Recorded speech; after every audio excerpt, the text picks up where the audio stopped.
Devil ಸಿನಿಮಾಗೆ ಆಯ್ಕೆ ಆಗಿದ್ದೀರಿ ಅಂತ ಗೊತ್ತಾದ ತಕ್ಷಣ ನೀವು ಯಾರ ಜೊತೆ ಶೇರ್ ಮಾಡಿದ್ರಿ ಮೊಟ್ಟ ಮೊದಲ ಬಾರಿಗೆ ಅಂತ? ನಾನು ಆಡಿಷನ್ಸ್ ಕಾಲ್ ಇದ್ದಿದ್ದಲ್ವಾ, ಸೊ ಹ್ಮ್. ಆಡಿಷನ್ಸ್ ಹೋಗ್ಬೇಕಾದ್ರೆ ನಮಗೆಲ್ಲ ಹೇಳಿರ್ಲಿಲ್ಲ. ಬಿಕಾಸ್ ಯಾರು ಇದೆಲ್ಲ ಅಷ್ಟು ದೊಡ್ಡ ಪ್ರೊಡಕ್ಷನ್ ಹೌಸ್ ಹೌದು. ಅಂತ ಸ್ಟಾರ್ ಜೊತೆಲ್ಲ ಹೌದಾ ಸಡನ್ ಆಗಿ ಸಿಗೋದು ಹೌದಾ, ಸುಮ್ನೆ ಟ್ರೈ ಮಾಡೋಣ ನನ್ಗೂ ಎಕ್ಸ್ಪೀರಿಯನ್ಸ್ ಹ್ಮ್. ಆಗತ್ತೆ ಅಂತ ನಾನು ಹೋಗಿರೋದು, ಅಮ್ಮ ಹೇಳಿರ್ಲಿಲ್ಲ.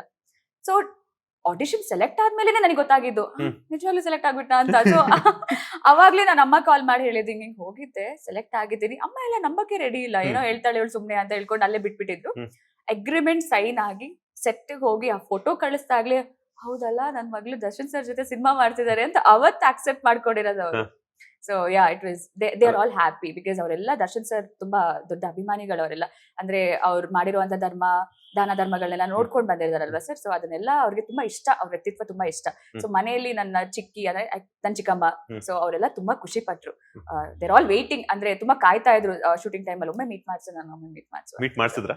ಇಲ್ಲ, ಯಾಕೆ ಪಾಪ ಅವ್ರಷ್ಟೊಂದು, ಯಾಕಂತಂದ್ರೆ ದರ್ಶನ್ ಸರ್ ಎಲ್ಲ ವರ್ಕ್ ಮಾಡ್ತಾ ಇದಾರೆ ಅವರೆಲ್ಲರೂ, ಆಯ್ತಾ. ಸೊ ಅವರು ಫ್ರೀ ಇರ್ಬೇಕಾದ್ರೆ ನಮಗ್ ಶೂಟಿಂಗ್ ಇರ್ತಾ ಇರ್ಲಿಲ್ಲ, ಸೊ ಹಂಗ ಆಗ್ತಾ ಇತ್ತು ಅದು. ಸೊ ಹಂಗ್ ಮಿಸ್ ಆಯ್ತು.